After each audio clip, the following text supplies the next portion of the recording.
Le titre de notre sermon aujourd'hui, c'est l'aumône et les blessures mentales, spirituelles et sociales de la pauvreté, basé sur l'écriture Deutéronome 15, verset 11. Bien-aimé, Yahweh dit que la pénurie est sa conséquence, la pauvreté ne cesseront pas.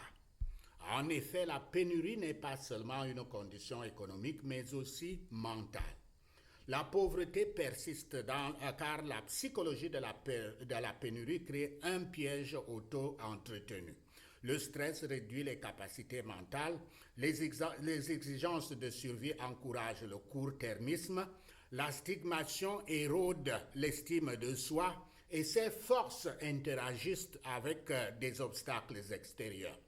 Bien qu'il ne soit pas littéralement impossible de l'éradiquer, sans aborder ces dimensions psychologiques parallèlement à des réformes économiques et sociales, la pauvreté continue de se reproduire.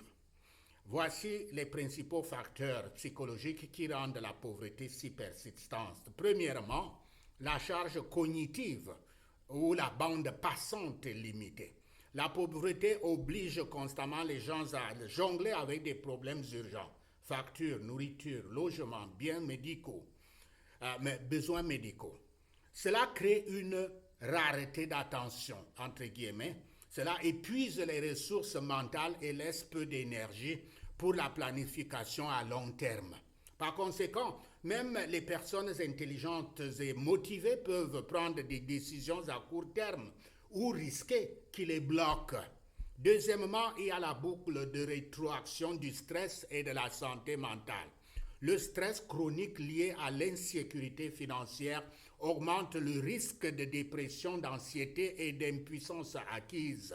Une mauvaise santé mentale réduit la productivité, la motivation et la capacité à résoudre les problèmes, ce qui aggrave les difficultés financières.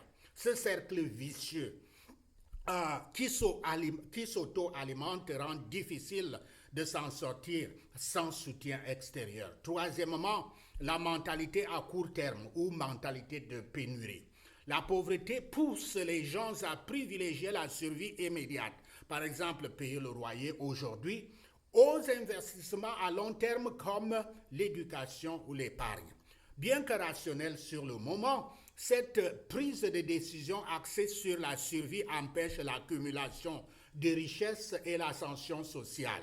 Quatrièmement, l'impuissance acquise ou faible sentiment d'auto-efficacité.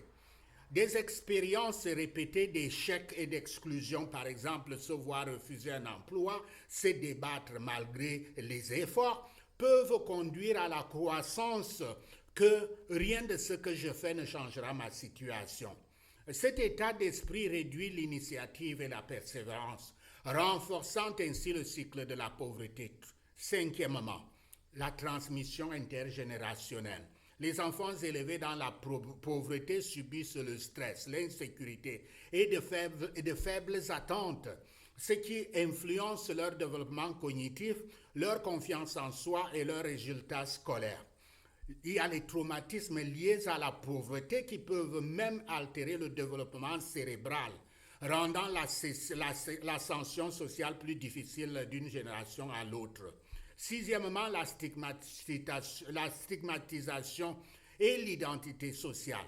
La société blâme souvent les personnes pauvres pour leur situation, favorisant la honte et l'exclusion sociale.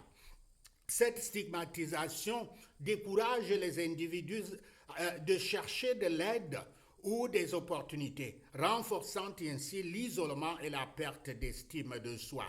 Et septièmement, les facteurs structurels amplifient les pièges psychologiques.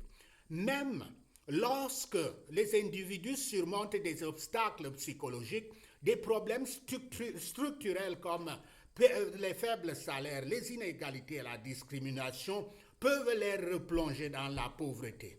Cela renforce la croissance selon laquelle l'effort ne paie pas, aggravant ainsi encore les obstacles psychologiques.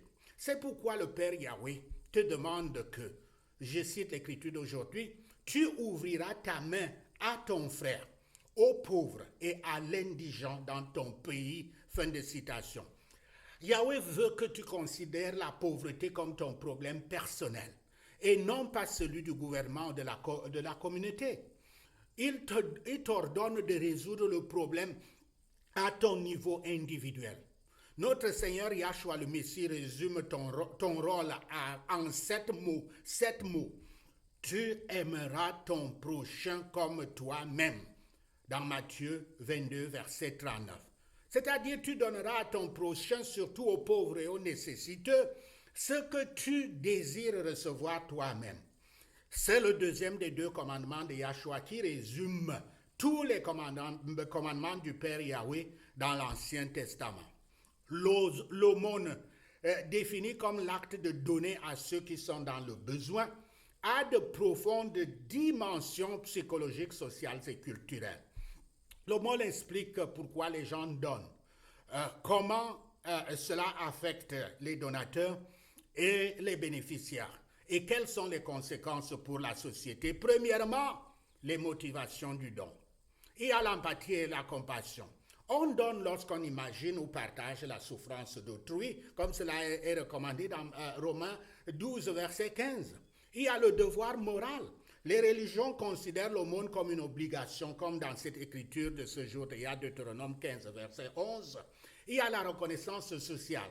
Les actes d'aumône renforcent la réputation et le sentiment d'appartenance.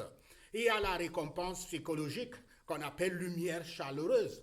Donner active les régions du cerveau liées au bonheur et à la raison d'être. Il y a la réduction de la culpabilité. L'aumône peut soulager l'inconfort lié au fait d'être témoin de la souffrance ou de favoriser la culpabilité.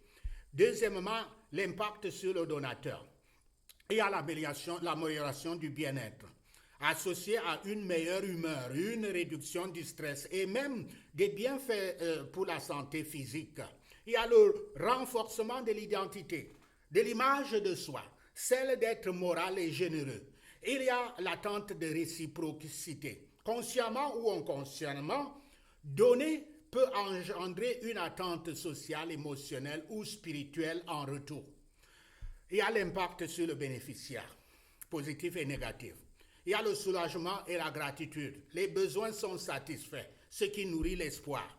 Mais il y a le risque de dépendance. Une aide répétée peut réduire la motivation. Il y a aussi la stigmatisation et la honte.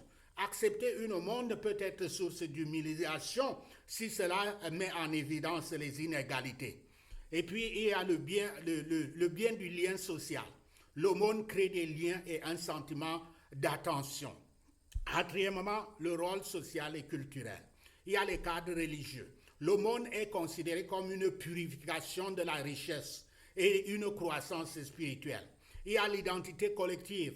Les pratiques partagées favorisent la cohésion. Il y a la gestion des inégalités.